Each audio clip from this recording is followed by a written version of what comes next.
이제 앞에 화면 볼게요. 전 시간에 말씀드렸던 내용을 처리를 좀 해볼 건데, RQ 클래스 객체에 대한 의존성 처리를 하기 위해서 지금 이 작업을 한다라고 보시면 돼요. 자, 일단은 RQ 클래스를 갈 거고요. 이 녀석을 RQ라고 하는 이 클래스를 우리가 이제 스프링 빈으로 등록을 해놓고 알아서 스프링이 관리할 수 있게끔 해주려면 가장 먼저 얘한테 야 이거는 네가 관리할 대상이야 라고 하는 어노테이션을 하나 달아줘야 돼요. 이 컴포넌트라고 하는 거, 얘는 우리가 몇 번 써봤죠? 이 컴포넌트는 지금 이 인터셉터들도 사용하고 있고요. 그리고 우리 매퍼, DAO가 매퍼라는 어노테이션을 달리기 전에 이미 달았던 그런 어노테이션입니다. 자, 이 녀석을 이제 의존성 처리를 하기 위해서 컴포넌트를 달았는데 이거 하나만 가지고는 살짝 부족해요. 그래서 우리가 추가적인 작업을 좀 더 할 겁니다. 한 줄을 더 달 거예요. 스코프라고 하는 어노테이션을 달아줄 거고 이 안쪽에 밸류 세팅을 할 겁니다. 이 밸류는 리퀘스트라고 넣어줄 거예요.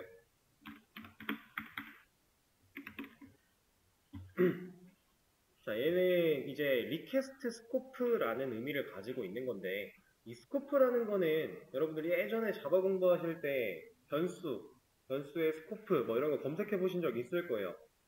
스코프가 간단하게 뭐예요?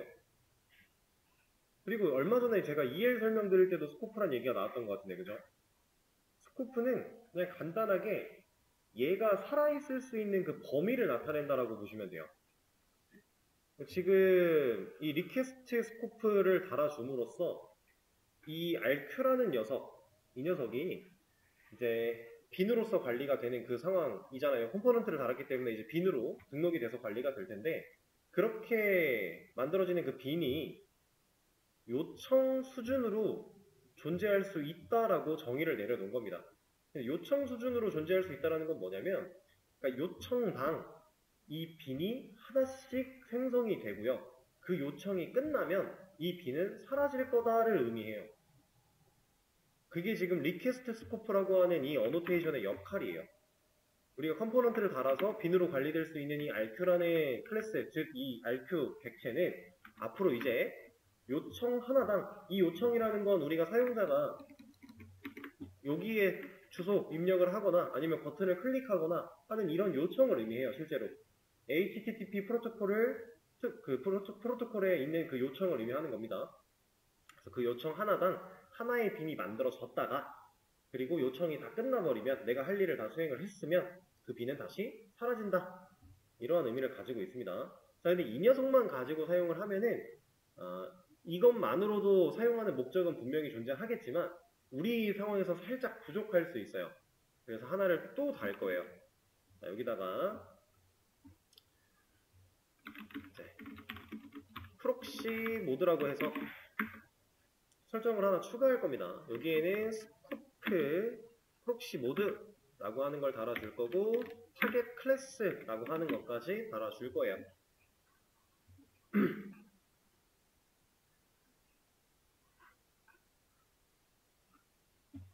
자, 얘는 이제 어떤 역할을 하냐면 이 프록시라고 하는 거는 사실 뭐 들어보셨을 수도 있고 안 들어보셨을 수도 있겠지만 지금 여기서 사용된 것만 설명을 드릴 거예요. 이 내용을 프록시라는 녀석을 제대로 이해하려면 공부해야 될 게 한두 가지가 아니에요. 그래서 이 상황만 말씀을 드릴 건데 이 프록시 모드라고 하는 건 뭐냐면 스프링이 이 빈을 지금 리퀘스트 스코프 요청 범위에서 생존할 수 있는 그러한 빈으로서 관리하기 위해 우리가 그렇게 사용하기 위해 달아놓은 이거를 이제 효율적으로 사용하려고 만들어낸 녀석인데 이런 걸 적어주면 이제 프록시 객체 하나가 만들어져요. 근데 그 프록시 객체는 뭐 하는 녀석이냐면 지금 이 리퀘스트 스코프로 관리가 될 RQ라는 컴포넌트, 그러니까 즉 스프링 빈 이 녀석을 실제로 계속 들고 있으면서 사용하는 개념이 아니라 이 프록시 객체가 이 녀석을 대체하고 있다가 얘가 필요해지는 시점이 오면 이 프록시 객체가 이 녀석을 찾아요. 찾아서 일 처리를 해줄 겁니다. 그러니까 이 리퀘스트 스코프가 들어가면 요청마다 하나씩 빈이 생성이 됐다가 사라졌다를 반복할 텐데, 그렇게 계속 만들어졌다 사라졌다를 반복하는 과정에서 우리가 뭐 유지해야 되는 데이터라던가 이런 것들이 있으면은 좀 곤란한 상황이 생길 수도 있겠죠. 근데 그런 것들을 이제 프록시 객체 가지고 처리를 하기 때문에 얘가 이제 이 실질적인 RQ 객체를 컨트롤할 수 있게 준비를 해놨다가 RQ 객체에서 필요한 게 있으면은 이 RQ 객체를 콕콕 찔러가며 너 이런 거 내놔 하는 식으로 데이터를 가져다 쓰는 방식이에요. 그래서 결과적으로는 우리는 얘를 사용함으로써 예를 들어 이런 거예요. 컨트롤러 서비스 DAO 얘네가 데이터를 주고받는 이 상황 속에 이런 상황 속에서 이 프록시 모드 덕분에 요청에 존재했던 그 빈을 이 빈이 아니죠. 이 빈이 아니라 이 빈을 지속적으로 동일한 RQ 객체로서 활용이 가능해지는 개념입니다. 조금 어려워요, 이거. 지금 머릿속으로 그 요청이 들어왔을 때 얘가 실제로 처리되는 그 과정이 사실 그려지지 않으면은 얘는 개념적으로 이해하기에는 솔직히 조금 쉬운 부분은 아니에요. 근데 그냥 그렇구나 정도만 이해를 하고 계셔도 나중에 실제로 뭔가 이런 걸 들여다볼 수 있는 상황이 되면 확실히 조금 더 이점은 가질 거니까 일단은 그런 느낌으로 봐주시면 돼요. 그리고 사실은 이런 녀석들을 쓰는 근본적인 이유는 이제 스프링도 마찬가지고 스프링부트도 마찬가지고 결국에는 그 빈이라고 하는 객체 형태로 우리가 만들려고 했던 객체들을 대신 만들어주면서 본인이 관리를 해요. 그런 상황 속에서 이 빈 객체들은 어디에 살아있을 수 있는지를 우리가 다 따로따로 세팅할 수 있어요, 원래. 근데 그런 상황 속에 지금 이 RQ는 우리가 요청에다가 애초에 저장을 하려고 했죠. 우리의 목적에 부합하려면 얘는 요청 스코프 그 범위 안에서 살아있을 수 있는 녀석이 돼야 돼요. 그래서 얘를 달아준 건데 그냥 이것만 가지고 사용을 하다 보면은 좀 문제가 생길 수 있으니까 이러한 거를 곁들인다의 느낌이에요. 그리고 이 녀석은 실질적으로 이 프록시 모드라고 하는 이 녀석은 이제 싱글톤이라고 하는 개념이 또 있는데 그 싱글톤은 이 어플리케이션 우리가 만들고 있는 프로젝트 내에서 인스턴스는 유일한 게 하나예요, 하나. 이렇게 하나만 만들어 놓고 얘를 가지고 지속적으로 활용하는 걸 이제 싱글톤이라고 얘기를 해요.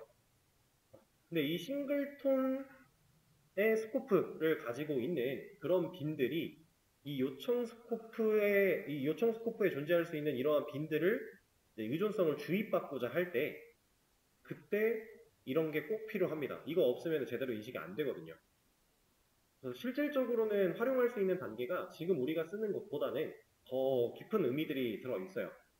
근데 우리는 흉내를 내보면서 이런 것도 있다라고 한번 배워보는 거예요.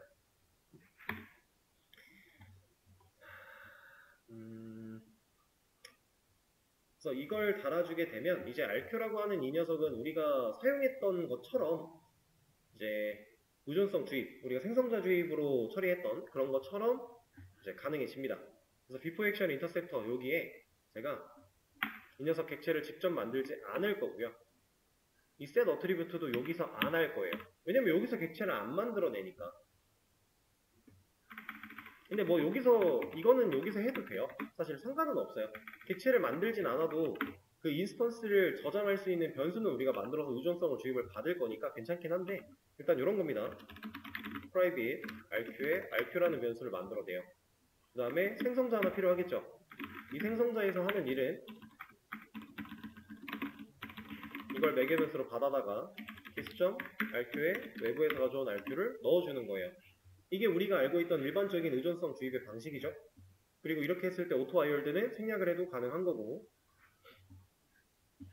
자, 이러면은 이제 RQ 객체가 만들어진다라는 개념이니까 여기서 스프링 빈으로 관리가 될 거고 알아서 만들어진다라고 하는 개념이니까 RQ를 저장하는 게 문제가 없어 보이죠. 근데 아직 문제가 없진 않아요. 어떤 문제가 있는지는 제가 추후에 또 말씀을 드릴 건데 일단은 보세요. 자, 그리고 이제 이렇게 만들어진 RQ는 의존성 주입이 가능한 형태가 됐다라고 했으니 우리가 실제로 RQ를 사용하고 있는 녀석이 있다면 아티클 컨트롤러, 홈 컨트롤러, 멤버 컨트롤러 여기서 RQ를 쓰는 게 있다면 찾아가 봅시다. 이런 거. 요청에 저장되어 있는 RQ를 우리가 꺼내 쓰는 방식으로 사용을 하고 있었는데 얘가 지금 아마 우리 거에서는 여기 말고 쓰는 데가 없을걸요? 그쵸? 여기 말고는 쓰는 데가 없어요. 근데 만약에 다른 데에서도 이 RQ 객체에 들어있는 내용을 가지고 뭔가 활용을 해야 된다라고 하면 이 녀석은 이제 반복적으로 사용이 될 거니까 전역 변수를 하나 빼자라는 거예요. 왜냐면 이제 의존성 주입 받을 준비 다 해놨으니까. 이렇게 주입 받아도 문제 없을 거니까. 지금 상황에선 굳이스럽긴 하지만 방식을 보여드리기 위한 거니까 이렇게. 그러면 이제 이 두 라이트에 있는 RQ 얘를 만들 필요가 없어지겠죠? 자, 근데 잘 보세요. 여기서 사용하려고 하는 이 RQ는 얘가 이런 걸 했을 때 리퀘스트에 세팅된 RQ를 가져오는 건가요? 그건 아니죠. 얘네는 RQ 객체 그 자체를 가져오려고 하는 거잖아요. 그렇죠? 그럼 우리가 실제로 이 RQ를 사용할 때는 좀 달라져야 되겠네요. 어떻게 달라져야 되겠어요?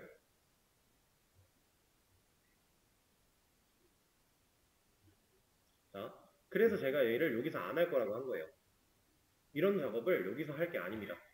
저는 좀 변화를 줄 건데 어떻게 변화를 줄 거냐면 애초에 RQ 객체가 생성이 되면 그 녀석 안쪽에서 사용할 수 있는 이런 데이터들을 다 포함하게끔 처리할 거예요. 그렇게 포함하게끔 처리를 할 거고, 그리고 심지어 우리는 지금 JSP 파일에서도 RQ에 접근을 하고 있어요. 그쵸? 이거를 적절하게 하기 위해서 요청에 세팅하는 것까지 처리를 해줄 겁니다. 자, 일단 이 코드가 정상적으로 의존성을 주입하기 위해서 얘는 뺄 거고, 얘가 정상적인 의존성을 주입하기 위해서는 의존성이 주입이 됐다면 RQ라고 하는 타입의 객체가 만들어졌고 여기에 연결이 됐다는 개념이죠. 의존성 주입은 그런 의미였으니까, 우리가 직접 객체 안 만들어도 되는 거였으니까 이 녀석이 객체가 만들어졌다면 이만큼의 생성자를 가지고 일을 했을 거예요.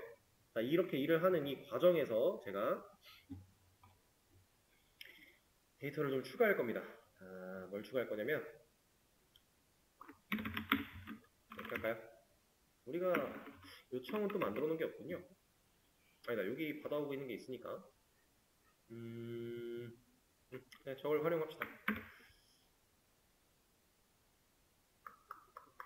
근데 다른 데서 쓰는 게 없죠? 없으면 그냥 합시다. REQ에다가 set attribute 해서 RQ라는 이름으로 데이터를 저장을 할 건데 지금 여기는 RQ의 생성자 안쪽이에요. RQ 생성자 안쪽에서 이 생성자를 보고 만들어진 객체를 여기다 세팅을 하고 싶어요. 그렇죠?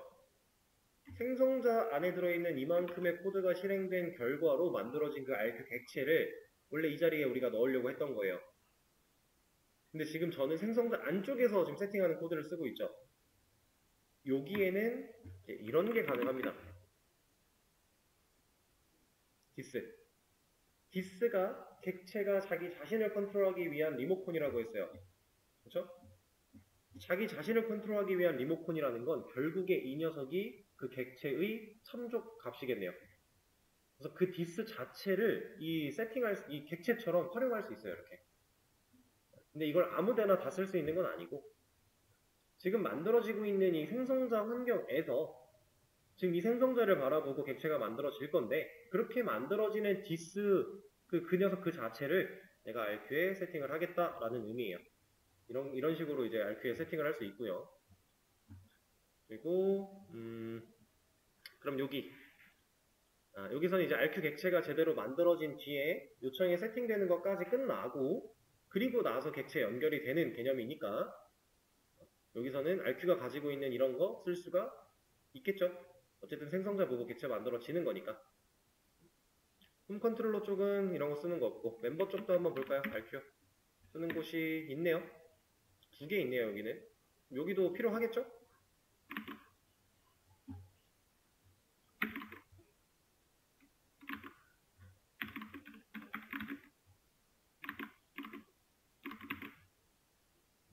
RQ를 실제로 활용하고 있는 곳에서 이런 게 필요가 없어진다. RQ는 전역 변수니까 썼던 값이 있으면은, 근데 여기 RQ 어디서 쓰고 있나요?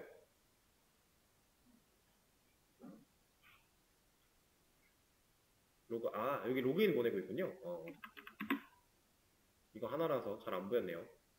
이렇게. 그러면 얘네들은 이제 요청을 받을 필요가 없어지겠죠. 이 안에서 쓰던 게 사라졌으니까.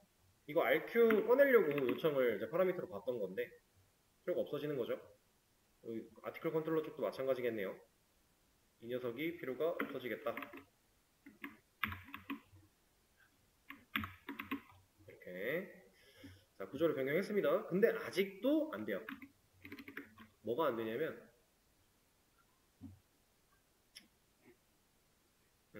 지금 이거는 에러 상황을 보여드리기 위함인데,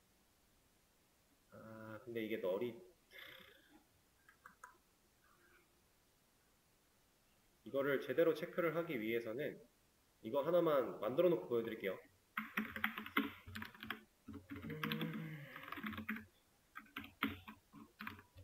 근데 이것도 하긴 문제가 있겠구나. 그럼 이렇게 합시다.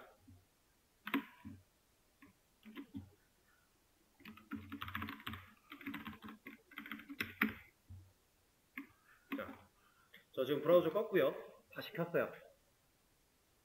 지금 로그아웃이 뜨고 있어요. 그 말인즉슨 뭐예요? 로그인이 되어 있다는 뜻이겠죠. 왜냐면 우리가 그렇게 만들어 놨으니까. 근데 얘는 로그인이 진짜로 되어 있는 걸까요?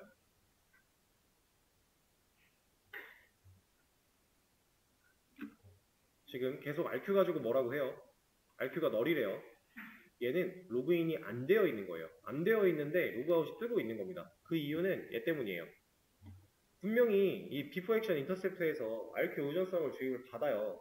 그러면은 여기서 객체가 만들어진다라는 개념이면 RQ라고 하는 녀석은 생성자가 실행이 됐을 거고, 그럼 문제없이 객체가 만들어져야 되거든요. 그쵸? 우리가 애초에 여기 생성자 주입하는 과정에서 뭔가를 잘못 쓴 건 없잖아요. 여기도 마찬가지. 잘 썼어요. 잘 썼는데 안 돼요. 그러니까 RQ 객체가 지금 제대로 안 만들어지고 있다는 거예요. 근데 그게 왜 그런 거냐면, 이 의존성을 주입받겠다라고 하는 이 녀석은요, 호출을 해야 인스턴스를 생성해줘요. 그러니까 이 녀석을 의존성을 주입하겠다라고 이렇게 해놨지만, 이 녀석을 가지고 한 번도 호출을 안 했어요? 그럼 얘는 지금 스코프 비어있는 객체만 들고 있는 거예요. 얘를 실제로 RQ를 사용해서 뭐라도 하나, 메서드라도 변수라도 뭐라도 하나 호출을 해내야, 그렇게 해줘야 그때 진짜로 인스턴스가 생성이 되는 개념이고, 그렇게 생성된 인스턴스를 프록시가 얘한테 요청해서 원하는 기능을 수행할 수 있게 해주는 개념이에요. 그래서 그냥 이거 가지고는 RQ 객체가 정상적으로 만들어지지 않으니까 우리가 RQ에서 뭐라도 하나 실행을 해줘야 됩니다. 근데 이때 실행할 녀석은 특별히 뭔가 기능을 가져야 될 건 없겠죠. 뭐 이런 거 만들어져 있는 거 할 수 있는 건 없잖아요. 그 상황이 안 맞으니까. 그래서 그냥 이닛이라고 하는 이름으로 아무것도 안 하는 그냥 메서드를 하나 만들어 낼 거예요. 얘는 아무것도 안 해도 돼요. 그냥 한 번에 호출만 이루어지면 돼요. 그러면 진짜 호출이 됐으니까 인스턴스는 생성이 됐다라는 개념이 되는 거고, 이제 제대로 판단할 수 있는 거죠. 얘가 로그아웃이 떴던 이유가 지금 head.jsp 상황에서 얘를 판단했는데 얘는 0이 아니야. 그래서 얘가 안 나온 거예요. 근데 이거 0이 아니야 라고 하는 조건을 봤더니 0이 아니었기 때문에 얘가 나온 거거든요. 그럼 아까 전 상황에 도대체 얘는 값을 뭘 가지고 있었길래 0이 아니었을까? 얘는 값을 가지고 있지 못했어요. 그래서 0이 아니었어요. 그래서 얘는 로그아웃이 나왔어요. 왜냐면 RQ 객체가 정상적으로 처리되지 못한 상태였으니까. 그래서 0이 아니어서 로그아웃이 나왔던 거고, 실질적인 기능도 RQ가 너를 들고 있으니까, RQ가 객체가 연결이 안 됐으니까 진짜로 활용을 할 수가 없는 거였고 문제가 있었다. 근데 이제는 문제없이 잘 걸러주고 있고 하겠다고 해도 문제가 없는 거죠. 이런 겁니다. 자, RQ 의존성에 대한 얘기인데,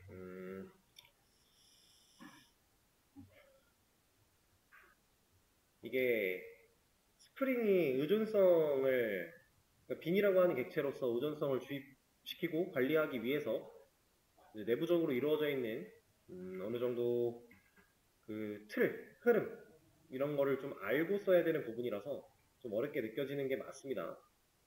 근데 아까 처음에 제가 설명드렸던 딱 그 정도 느낌만 찾으셔도 괜찮아요.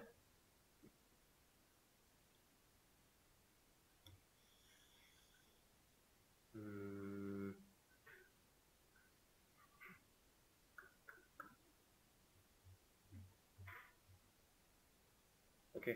일단은 이렇게 RQ에 대한 얘기 마무리를 좀 해볼까요?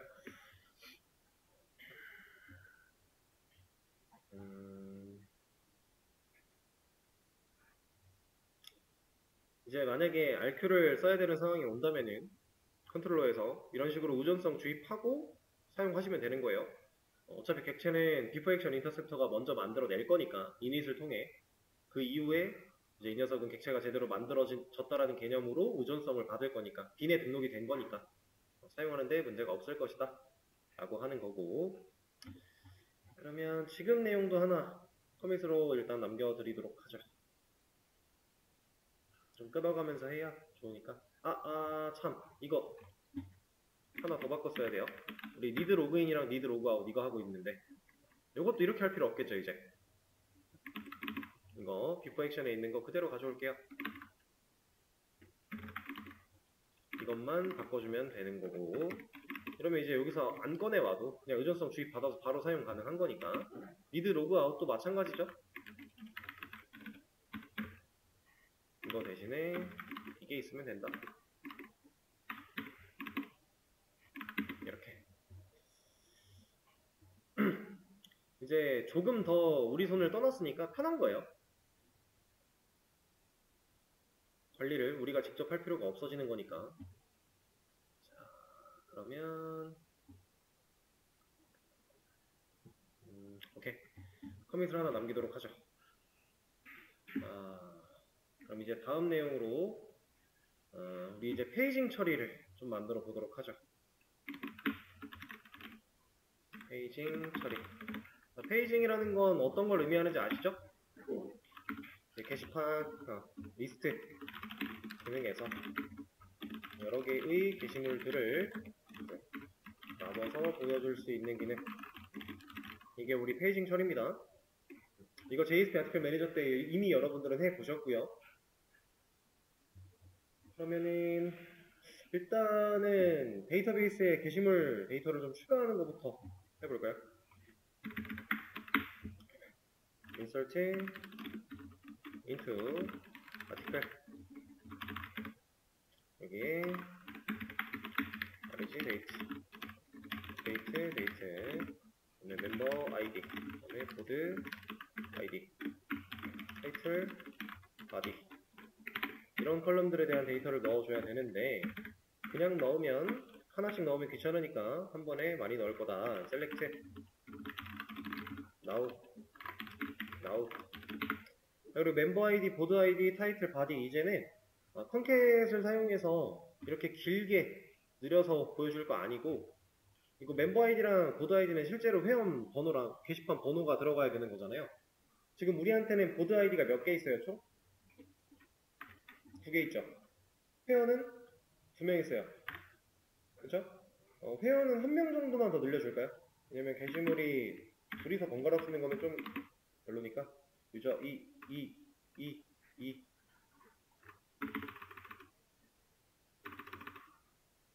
이런 식으로 유저 데이터 하나 더 만들어주고, 우리 그리고 로그인 아이디에 유니크 안 넣었죠? 이건 뭐 일단 그냥 갑시다. 그러면 유저 2번 하나 더 넣어주고, 그럼 멤버가 3명, 보드 아이디는 2개 이렇게 있는 상황, 게시물은 3개 있는 상황. 자, 이때 멤버 아이디 1, 2, 3, 3개 있어요. 그 1, 2, 3만 랜덤으로 나오게 할 수 있는 방법 뭐가 있을까요? 우리가 사용할 수 있는 것 중에 이 랜드라고 하는 0과 1 사이에 난수 발생하는 함수가 있죠? 자, 얘를 활용하면 1, 2, 3 만들어낼 수 있나요? 있겠죠? 자, 이 녀석은 아무리 커봐야 0.99999예요. 그럼 거기다가 3 곱하면 아무리 커봐야 3이 넘을 수 없어요. 정수는 아무리 커봐야 2입니다. 그리고 아무리 작아봐야 정수는 0이에요. 그죠? 그러면 이 난수 랜드에다가 곱하기 3을 하면 그러면 정수 부분만 생각했을 때 0부터 2까지 랜덤으로 나오겠죠.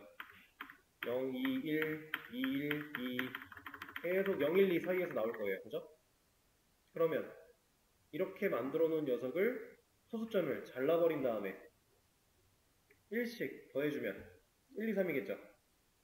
그거 할 겁니다. 이거 뭐야? 자, 랜드에 곱하기 3을 할 건데 이 녀석을 일단은 소수점을 버려버릴 거예요. 그리고 나서 플러스 1 그러면 이제 1, 2, 3 안쪽에서 랜덤으로 숫자가 나오게 됩니다. 간단하죠? 그럼 얘를 이제 멤버 아이디 쪽에 활용을 할 거란 얘기고요. 이렇게. 그리고 보드 아이디. 보드 아이디 같은 경우는 1, 2 둘 중에 하나만 나와야 돼요. 그럼 곱하기를 2만 하면 되겠네요. 그렇죠?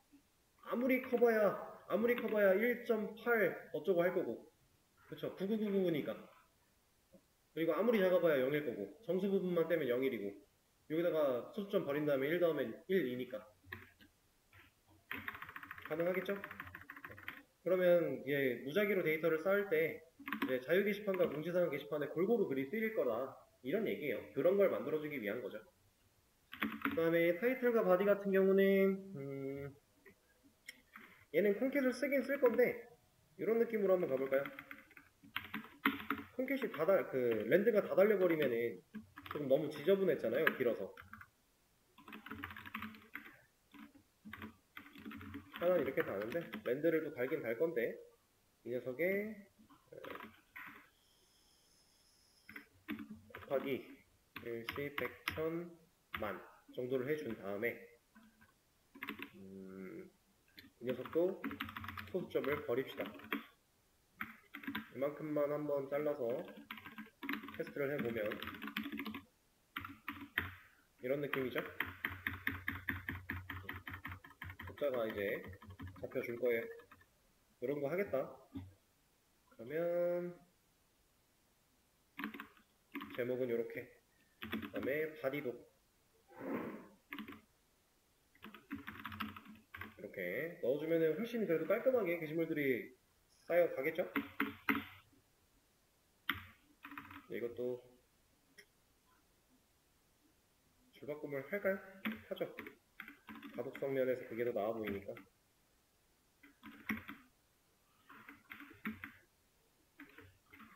이렇게.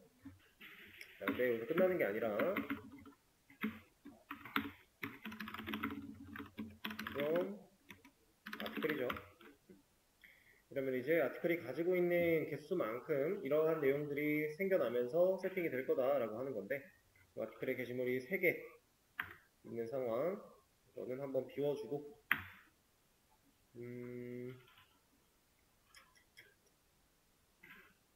얘를 잠깐 빼고 이만큼만 하나 추가. 아티클에 데이터 하나만 더 하죠. 그러면 2개 됐을 텐데 이제부터 아티클까지 지금 대략 한 16,000개 정도 쌓였을 거예요. 이렇게. 그리고 실제로 리스트에 가본다면 뜨는데 좀 걸리겠죠? 한 페이지에 대략적으로 한 8,000개 정도씩 나올 겁니다. 지금 마지막 번호를 보면은 번호는 한참 넘었군요. 여기 개수 근데 우리가 구해오는 거 있으니까 노티스에는 8,095개 프리에는 8,289개 적당히 랜덤으로 잘 들어갔네요. 게시물들을 좀 쌓아놨어요. 근데 작성자도 잘 보시면 유저 1과 어드민이 왔다갔다 하죠. 이런 식으로.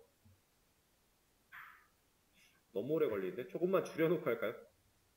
비웁시다. 8,000개까지 만들 필요는 없으니까 하나 둘 그 다음에 하나 둘 셋 넷 이러면 200개 500개, 1000개 이 정도만 합시다. 504개, 520개 이 정도면은 그렇게 많이 렉 걸리지 않고 할 수 있을 것 같아요. 자, 이렇게 해놨고 이것도 db.txt 하나 올려드릴게요. 이런 거는 뭐 db에서 사용할 수 있는 함수 가져다가 그냥 응용하는 거니까 여러분들 궁금하신 분들은 찾으시면서 하시면 돼요. 별로 어려운 건 아닙니다.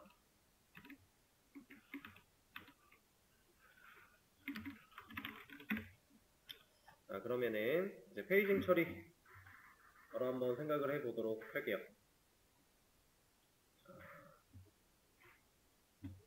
페이징 하는 방식은 우리 JSP 아티클 매니저 때 했던 방식 그대로 좀 활용을 할 건데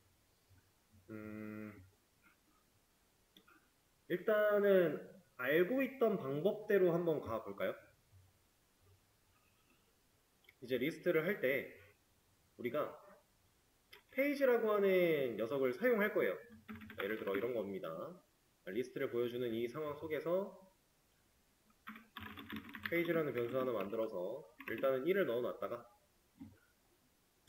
얘가 1을 이렇게 가지고 있다. 우리 JSP 아티클 매니저 때 했던 걸 잠깐 볼까요? 제가 컨트롤러에 아티클 리스트 컨트롤러, 리스트 서블릿 보면은 페이지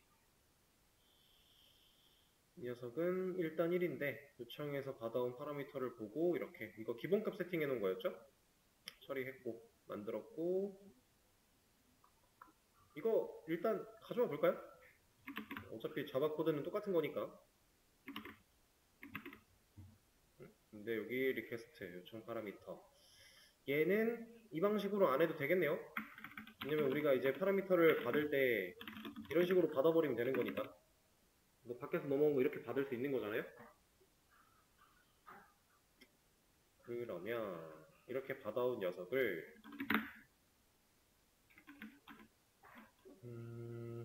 어차피 널 검증 같은 것도 안 할 거고 이것도 빼죠. 빼고 일단은 커렌트 페이지 사용한다라고 했을 때 1이었는데 이거는 이렇게 갑시다.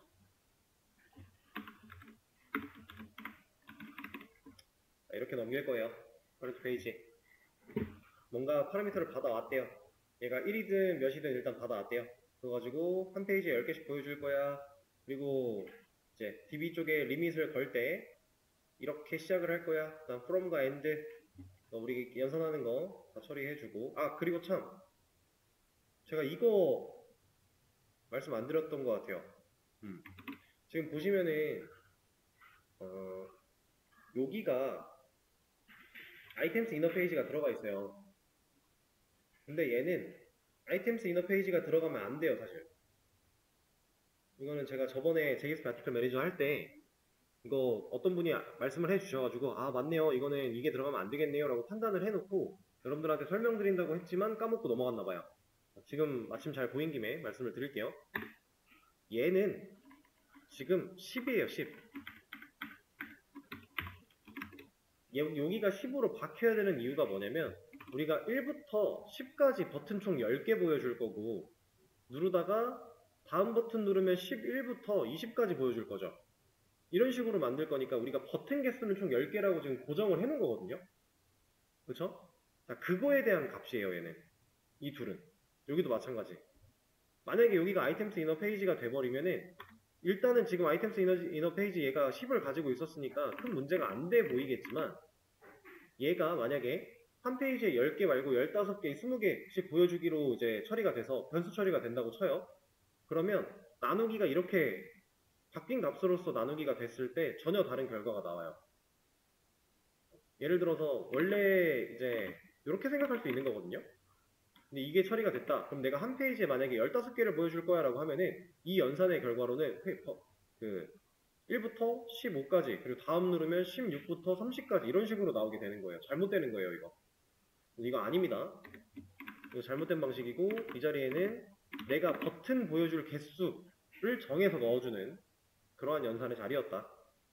그렇게 생각을 해주셔야 돼요. 참 저번에 한번 말씀을 드렸어야 되는데 자, 그럼 from과 and도 만들어냈고, 그 다음에 우리가 개수 가져오는 거 처리를 했었네요. 총 개수. 근데 개수는 우리가 가져오는 쿼리가 있죠. 실제로 여기서 가져오고 있죠. 그럼 이 녀석이 가져왔으니까 이거 그냥 활용해주면 되겠네요. 그렇죠?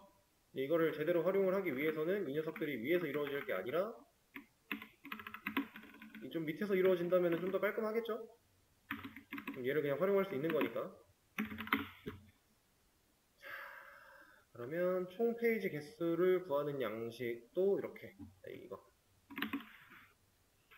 하나 가져와서 이 totalCNT라고 하는 녀석을 얘를 사용하면 되겠죠? 얘가 이제 총 개수를 구해올 녀석이니까. 이렇게. 그러면 여기서 이제 limit from이랑 items inner page라고 하는 값은 get articles를 할 때 보내줘야 되니까 이 둘은 위로 올라와야겠네요. 이렇게. 이거부터 보낼까요?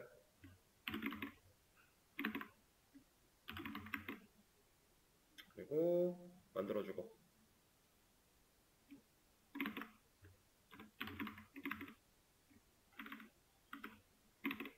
없으니까 추가해주고 여기다가 이제 리밋을 달아주면 됩니다. 쿼리에. 참 근데 이것도 하나 말씀을 드리긴 해야 되겠네요. 리밋을 달 건데 여기다가 이제 from과 items inner page를 두 개를 넣어야 돼요. 어떻게 넣을까요? 이거 우리가 그동안 받아온 변수를 활용할 때 이렇게 샵 중괄호 해서 사용을 했어요. 그럼 여기다가 샵 중괄호 이렇게 해서 limit from 넣어주고 items inner page 넣어주고 하면 될까요?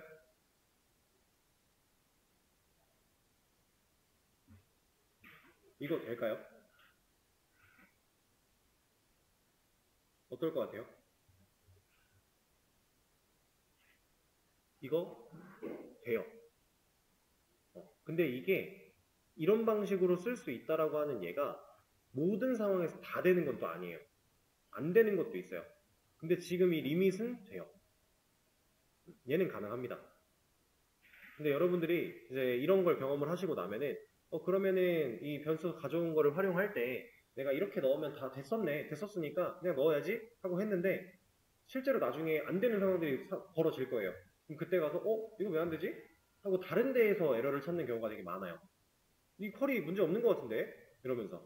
근데 이거는 지금 리밋은 가능하지만 안 될 수도 있다라는 거 항상 인지를 하시고 개발을 해야 됩니다. 무작정 쓴다고 다 되는 게 아니에요. 그래서 만약에 쿼리 쪽에서 문제가 발생했다라고 하는 에러 메시지가 보인다면 이런 것들도 체크해 보셔야 돼요. 지금 내가 쓴 게 올바른 문법이 맞는가. 얘는 가능합니다. 그럼 이렇게 해줬으니까 이제 제대로 값을 가져올 거고 from과 end 그리고 여기 보면은 from, 10페이지, from, end, total 다 넘겨줘야겠네요. 넘겨줘 주도록 하죠. 모델에 from도 넘겨줄 거고 end도 넘겨줄 거고 current page라고 하는 녀석도 넘겨줄 거고 얘를 좀 위에서 할까요? 그리고 total page count도 넘겨주겠습니다. 이렇게 그럼 필요한 자원들은 이제 세팅이 다 끝나서 넘어간다라는 건데 지금 이렇게 만들어 놓고요. 우리 리스트 이거 새로 고침 딱 누르면 어떻게 되겠어요? 붐 합니다. 붐. 왜냐면 페이지 변수 만들어 놨는데 안 줬잖아요. 그럼 이거 어떻게 해야 돼요? 자, 우리가 메인 페이지에서 노티스냐 프리냐를 누를 때 보드 아이디는 하드 코딩을 해놨어요. 그쵸? 자, 지금 이걸 누르는 메인 페이지에서 얘를 누르는 상황이라면 페이지가 그냥 어차피 1로 가면 되겠죠. 메인 페이지에서 처음 누르는 거니까. 여기다 페이지 1 박아도 되는 거 아니에요? 실제로 박아도 괜찮아요. 이것도 어차피 변동될 값이 아니기 때문에 그렇게 페이지 1을 넣어놔도 큰 문제가 되지는 않아요. 근데 얘는 조금 다른 방식으로 한번 처리를 해 볼 겁니다. 이렇게 처리를 안 할 거고. 근데 시간이 얼마 없어서 이 상태에서 뭐 추가적인 진행을 하기가 좀 애매할 것 같은데, 일단은 워딩만 좀 드려볼까요? 저는 이런 걸 사용할 거예요. 이 current page라고 하는 이 파라미터에다가 앞에 annotation을 달았어요. 얘는 이제 머리 위에 달 수가 없으니까 이 앞에다 달아주는 거예요. 그러니까 스프링부트는 annotation 이런 거 상당히 많다라고 했습니다. 스프링도 마찬가지고. 자, 근데 이 request 파람이라고 하는 거는 요청에서 넘어온 파라미터라는 의미를 가지고 있어요. 그래서 실제로 예전에 스프링을 다룰 때 파라미터로 이렇게 메서드가 파라미터를 받게 하려면 이게 다 붙어 있었어야 돼요. 그때 당시 쓰던 이름이 리퀘스트 파람도 있고 뭐 그냥 파람도 있고 몇 가지가 있어요. 다 비슷한 역할을 하는 녀석들이 있었는데 얘가 안 달리면 얘는 요청에 있는 파라미터를 가져오지 못했었어요. 근데 우리는 그동안 한 번도 이런 녀석을 쓰지 않고 했었죠. 이게 가능했던 이유가 스프링부트 버전이 올라가면서 생략해도 이름이 쿼리 스트링에 들어오는 이 이름이 실제로 이렇게 써있는 파라미터 이름과 동일하면 매칭시켜 줄 게가 세팅이 됐기 때문이에요. 예전에는 안 됐어요, 실제로. 그러니까 우리의 편의성을 더 올려준 거죠. 근데 스프링부트가 얘를 그렇게 해주는데도 불구하고 얘를 써야 되는 이유가 몇 가지 있습니다. 그게 어떤 경우냐면 우리가 리퀘스트 파람이라고 하는 저 어노테이션을 달면 할 수 있는 것들 중에 기본값 설정이라고 하는 게 있고요. 디폴트 밸류를 설정할 수 있어요. 그리고 필수 여부에 대해서도 설정할 수 있어요. 그러니까 지금 이 페이지가 제대로 안 들어오면은 문제가 막 여러 군데서 발생을 했죠. 지금 여기도 연산을 해야 되니까 일단 이거를 좀 이렇게 해놓으면 받아온 게 값이 없어도 여기서 재할당을 해버리니까 어쨌든 처리는 문제없이 될 거예요. 근데 이걸 왜 보여드리려고 하냐면 이게 필수가 아니다라고 설정할 수 있습니다. required false. 애초에 우리는 이 변수가 무조건 파라미터를 받았어야만 해 라고 하는 상황 때문에 저 녀석이 없으면 문제가 발생을 했던 건데 아직 뭐라 하네? 왜 널 밸류지? 필수가 아니라고 달아줬는데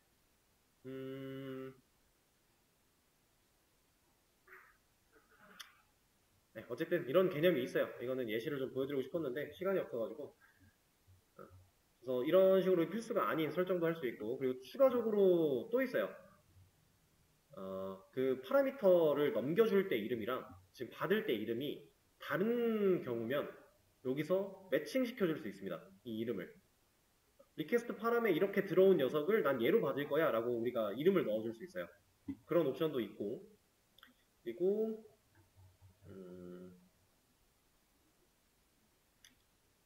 보통 그런 경우입니다. 근데 우리가 지금 쓰려고 하는 이유는 기본값 설정하려고 하는 거예요.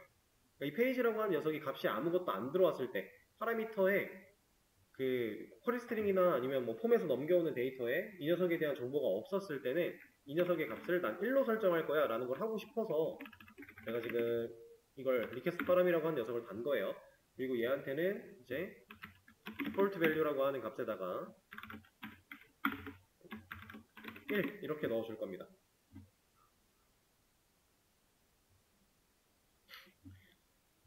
자, 이 1이 디폴트 밸류 기본 값이기 때문에 페이지에 아무런 값도 들어오지 않으면 얘는 1로 세팅이 될 거예요. 그래서 이제 뭐라고 안 해요. 그리고 10개밖에 안 나왔어요. 왜냐면 이 페이지를 가지고 연산하는 건 우리가 JSP 아티클 때 했던 거 가져와서 다 해놨으니까. 그렇죠? 그럼 이제 우리가 해야 될 거 뭐예요? 이거는 안 넣었을 때 디폴트 밸류니까 넣어주면 바뀌어요. 지금 실제로 1525가 맨 위에 있는데 뭐야? 커런트 페이지죠?